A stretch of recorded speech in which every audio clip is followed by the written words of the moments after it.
Welcome to Pirate Politics, where we prepare you for your next political conversation. I'm Jeronimo Cortina. And I'm Brandon Rottinghaus. We are political science professors here at the University of Houston. Thanks for hanging out, talking politics with us. We're going to shift gears a little bit this week and talk broadly about something that is always important to democracy, really the cornerstone of democratic rule, and that's voting.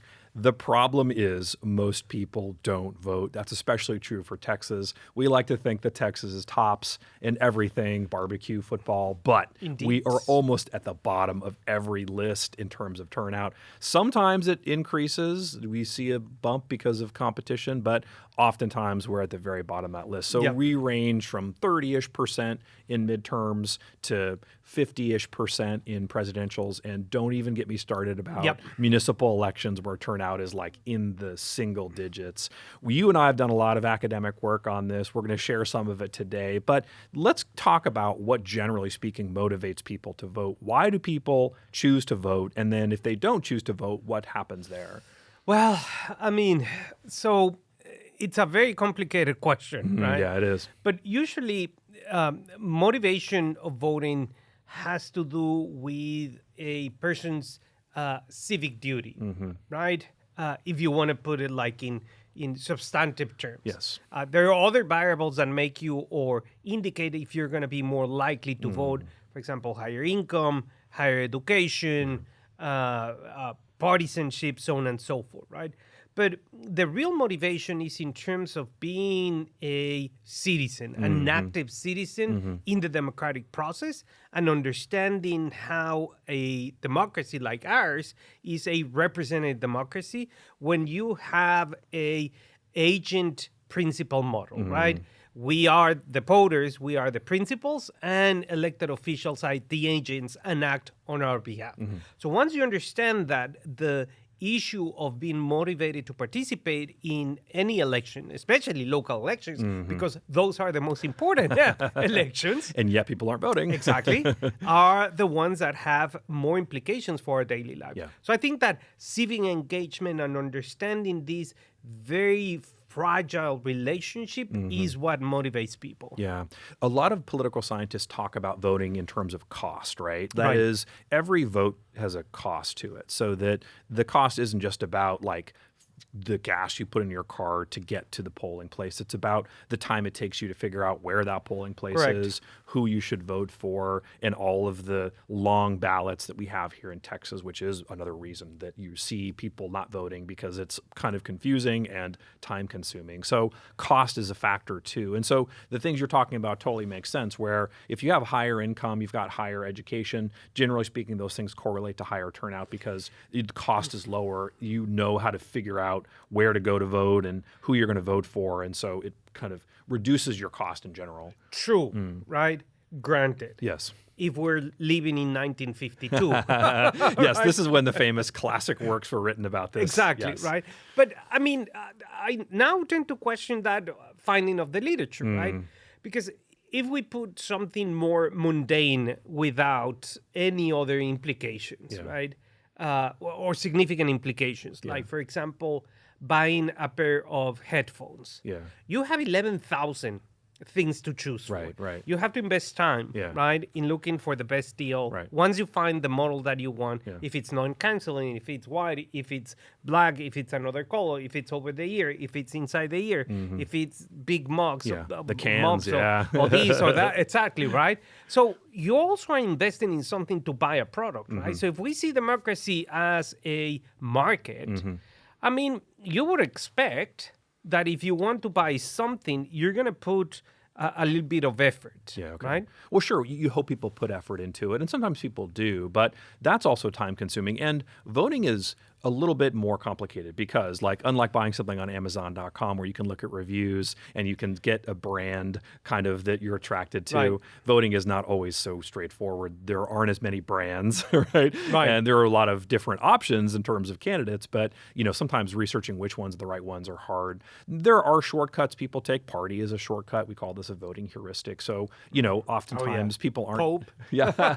1966. There you go. Exactly. Yeah. It's chapter and verse. Look at this guy, Ivy League ed.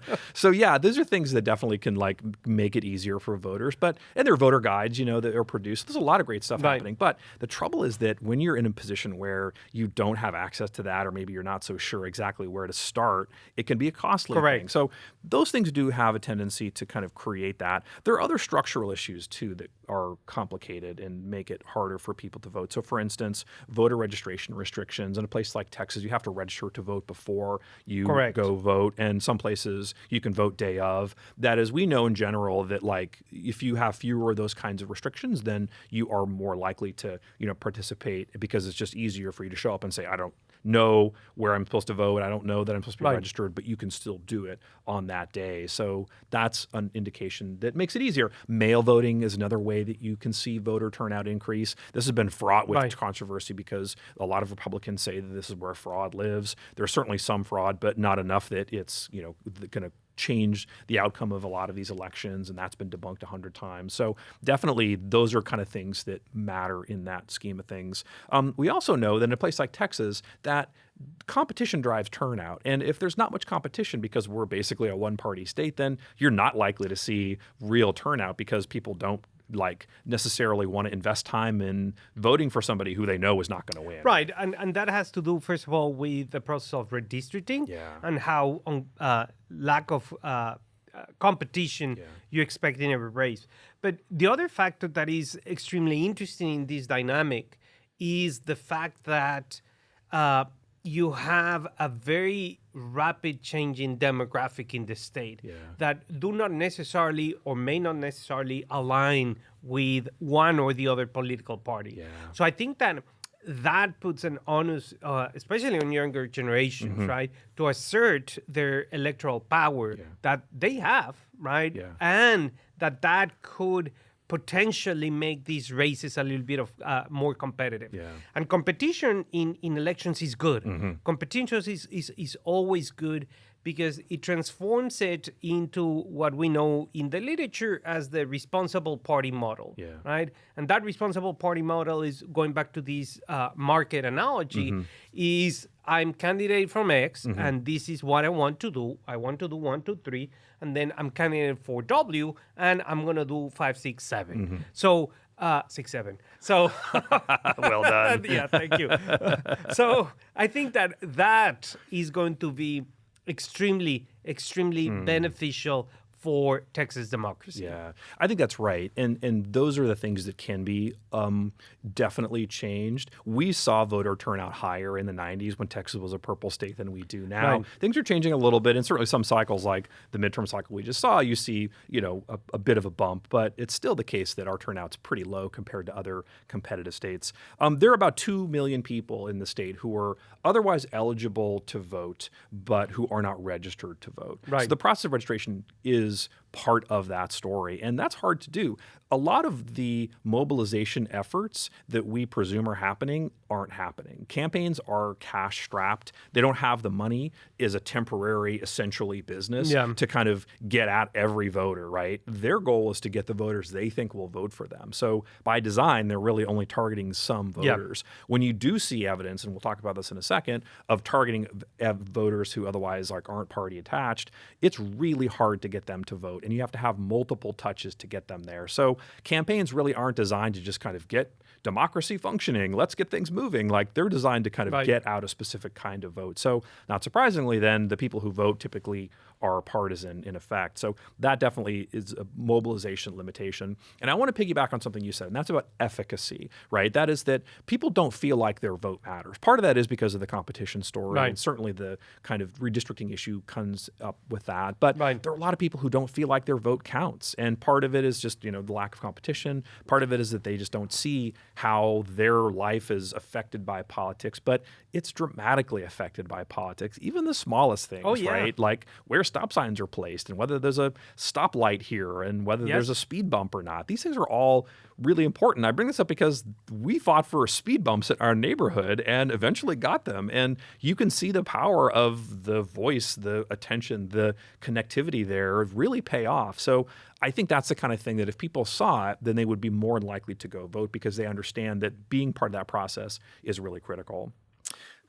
Absolutely, 100%. And especially, I think the speed bumps, which I do not condone in any shape I know or it form. takes you like a full 2 seconds longer to get over it, my friend, but I appreciate the rides. I mean, and I think that I should be compensated for that. With your big truck, you should, not a problem. Yeah, You problem. fly over those at 50 miles an hour. Boom. Don't worry about it. But no, but I think that that illustrates the power of a vote, right? And I think that the lack of real civic education, right? Why we vote, why do we have a democracy, the role of government, how, for example, a municipal ordinance can impact you, how independent school districts are funded, et cetera, in since elementary school, right? Yeah. Elementary school, middle school, high school. That would prepare people to create good citizens in the sense that we have rights, 100%, but we also have responsibilities. And voting is one of the most important responsibilities that people simply do not do. Yeah, and part of the reason that we see Texas sort of low on that list is that we're a very young state, and that can have consequences in terms of people kind of connecting to their communities. You're more likely to vote when you're rooted in a community. So I think of it as the 3 M's. You've got money, you've got marriages, you've got mortgages. These are things that root people to places. And so that means that they're more likely to go and vote. And if you're not staying in the same place for very long or you don't have the association with the community, then you're probably not likely to care that much about things. And so that reduces your efficacy in general, and then you're not likely to vote. So that can cascade all kinds of different ways. The other thing is that when you look at surveys that ask people about why they don't vote, you see that Texas has a lot of things that are on a list that don't seem to affect other states. So for instance, the percentage of people who say, when asked why they don't vote, that they're too busy to vote or they forgot to vote, in Texas is about a third of the total people who are surveyed. In Virginia, it's 10%. In Florida, it's 5%.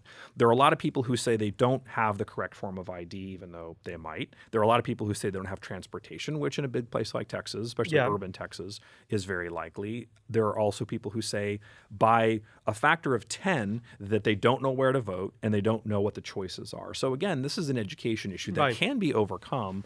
We'll talk about our magic wand wishes in a few minutes, but I do think that's one thing you could change, I think realistically, is sort of educating people about the importance of voting and then giving them tools to be able to go out and vote, because there are a lot of those options there. But I want to talk in particular about how these things are all meshing together in the state's biggest swing vote, and that's the Latino vote.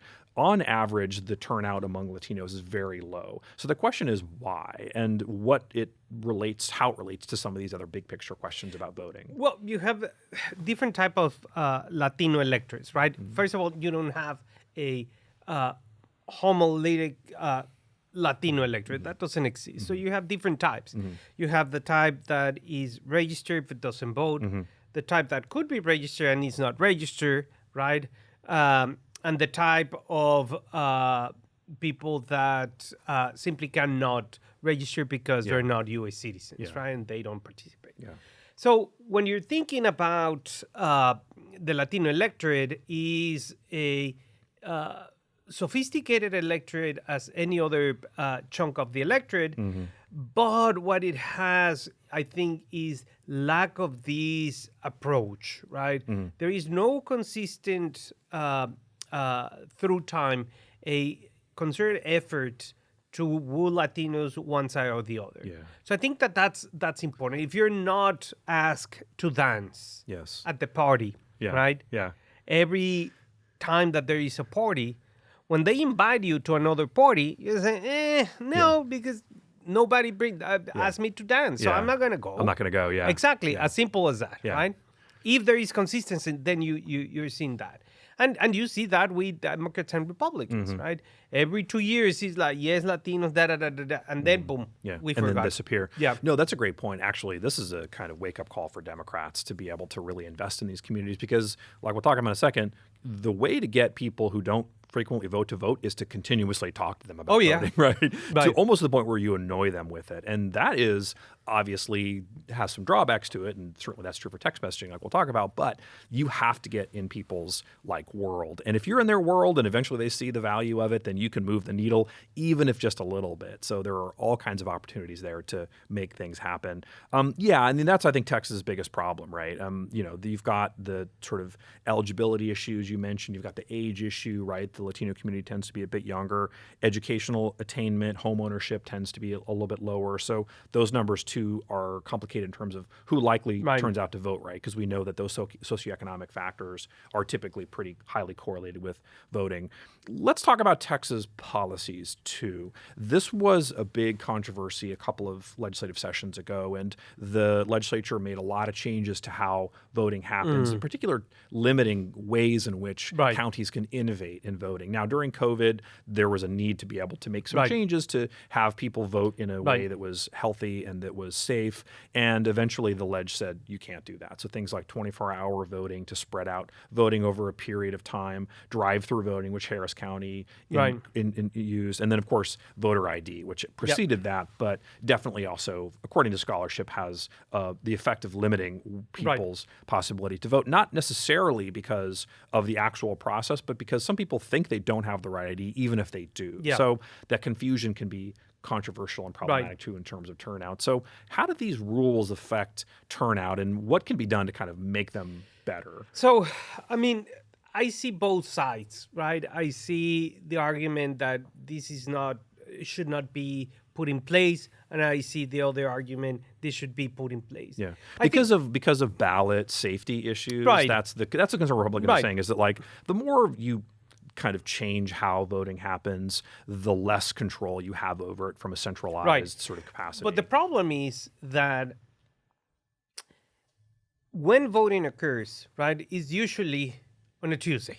Right? Yeah. People work, especially those are under hourly wages. I mean, we as state employees, we have the right to go and take some time to go and vote. Right. But other people do not have that right per se, right? Yeah. They can go and vote during their lunch hour, but, you know, you may or may not vote during your lunch hour. So I think that the reason of not having, for example, a national holiday election day, I like it. Yeah.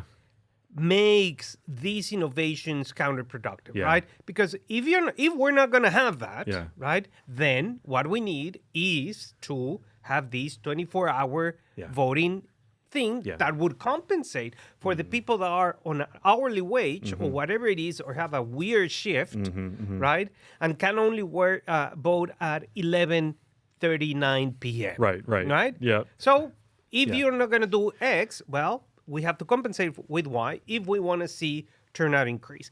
And I think that a national holiday to vote would simplify everything. I co-sign onto that. Back in the 1800s, they used to give people like rum. They'd roll out barrels literally and like just give people liquor to go vote, like as an incentive. Probably illegally, you can't do that. But I think we can at least give you the day off, and then you can go buy your own beer. Imagine. I mean, you make it on a Sunday, and the next day you don't have work, or a Monday, you change it, or even the Tuesday, right? And then you make these long weekend holidays so people can study over the weekend and then be prepared for Tuesday. And then Tuesday you have voting all day, et cetera, and then you go for tacos or whatever it is. I and like boom. it. You know what? That's a winning day. Like, I love it. Yeah, totally. Right. Well, let me ask you about that, because there is, I think, value in the diversity that the state of Texas has. But the problem is that communicating the voting capacity is a challenge. This is especially true for a lot of small counties who simply don't have the resources to connect to people. We know this because we've done some work with our undergraduates through our election lab, where we look at kind of how counties communicate to their voters, and a lot of them just don't have resources to do it. Some of them are not following the law either in terms of like what they're supposed to be doing. So those kinds of problems, I think, are a limitation where it's about money. So your magic wand solution is making Tuesday of election day a day off. I think that's great. My solution is more money. You have to spend some money on this, and like let's allocate some real funds to make sure we get communication to voters, to make sure that we have a lot of polling places people can go to make sure that election officials are paid really well. And those are things that we can do with just not a lot of money, but enough money that we can push through. Now remember, back in the day, in the ancient days, in the 2000 election, right, the obviously country was really worried about how elections were run because of the controversy over the ending of the 2000 election. They put a lot of money into this effort, and commissions were formed to try to find ways to make this better. That's all fallen by the wayside to some degree as conversations have really drifted towards like how voting is a problem and how illegal voting is like the biggest scourge. And so I think we've gotten away from this question about like, let's make voting safe, sure, but let's also make it easier. And if we can have those two things together, I think that's a trade-off that like Democrats would definitely take. Yeah, and also I don't see why not. I mean, because on the one hand, you are securing elections by having people that are well paid, communication systems, more locks, et cetera, et cetera, et cetera, et cetera. And then after that, having a party on a Tuesday and going out to vote, and then there you go. Do your civic duty. Let's engage it. Yeah, like it's like the 4th of July, right? Like let's make it a fun day. Like people are celebrating this process, right? No matter who you're voting for, you're participating in democracy, it's right? Democracy's party like at its best. We got to come up with a good nickname for it, Yeah, though, right? Democracy Day or something like that. Yeah, how about that? I like that. Give everybody a voucher for free beers. Yeah, I'd be in favor of that. I'd vote twice if you could. Not to say that that's illegal. So don't do it. Okay, just drink. On your twice. advice, I won't. I'll just drink 2 Thank beers you. instead. You remember, I'm a semi-lawyer. Totally. Well, let's talk about turnout among people who generally don't turn out. Now, we know, as we said, that people who are otherwise inclined to vote typically have kind of higher socioeconomic status. They tend to be more partisan in affiliation. That's a natural outcome in terms of how the process has gone, given the current situation. But you and I have done a lot of academic work on the question about how to get people to turn out who normally don't vote. We work with organizations who are targeting voters in low propensity voting neighborhoods, voting deserts effectively. What are some of the things that we found that basically are tools or a roadmap to be able to get people who otherwise are not engaged in politics and don't vote to come out and vote? I think that process of communication and trying to explain why voting is important is extremely important, right? Once you explain in a very simple way why voting for a county judge, right? Well, first of all, what does a county judge actually, start at the beginning, does, but once you pass that hurdle, I think it's important just to communicate the implications that they have, right? And those implications have to do with every little single thing that happens in our lives. As you say, the speed bumps, the stop sign, water, right? If the water is clean when you open your tap, if you have enough water pressure, though everything has to do with government. And everything has to do with those that are running government, usually elected officials. So once you explain that and your responsibility in terms of why you are going to be a co-participant of the democratic process and the decisions that are going to be made in your community, I think that that's extremely important. And you have seen it, and I've seen it when we talk to students, is local elections are the most important elections, the least participated elections. So if you're thinking, well, my vote doesn't matter, in local elections matters and matters a lot. A lot, yeah. If like your share of the kind of participatory structure is bigger, right? It's huge. And also in terms of generational aspirational goals, right?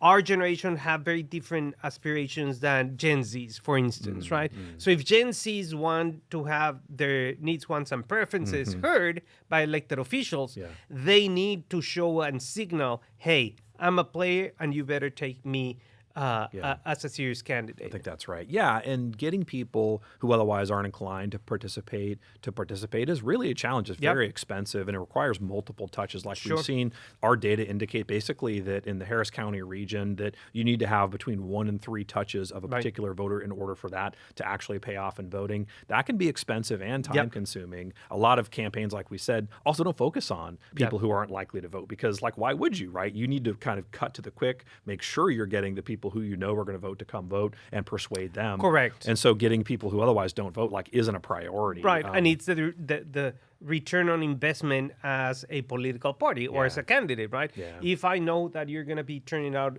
80% likelihood, I'm going to put $1 on you. Yeah. If someone is like 20%, he's like, I don't know, because I need that vote. I need you too, but that is when national and statewide political parties have to engage with the general electorate, the 20% that doesn't vote over and over and over and over and over. And in the right way, right? We know that like relational organizing, like you and I are talking, I try to convince you to go vote does work, but like text messaging, as people I'm sure who are listening to this and watching this, no, it doesn't always work. People are annoyed by it. They kind of push it aside, right? Or kind of swipe and basically tell them to stop. Right. Those are very unlikely to yield voting. And so the right technique really matters. And campaigns have to adapt to reality here in terms of who they're likely to get to turn out, because it's not just a uniform thing. Like telling someone to go vote isn't always going to get them to go vote. You have to be able to create that incentive for them and talk to them in the right way with the right message. And that mobilization can work if you kind of work it in that direction. Oh, absolutely. And it's just extremely important to do that. Yeah. But under that note, a PSA announcement. Don't forget to register. And when election comes, do not forget to vote. I'm Jeronimo Cortina. And I'm Brandon Rottinghaus. The conversation keeps up next week.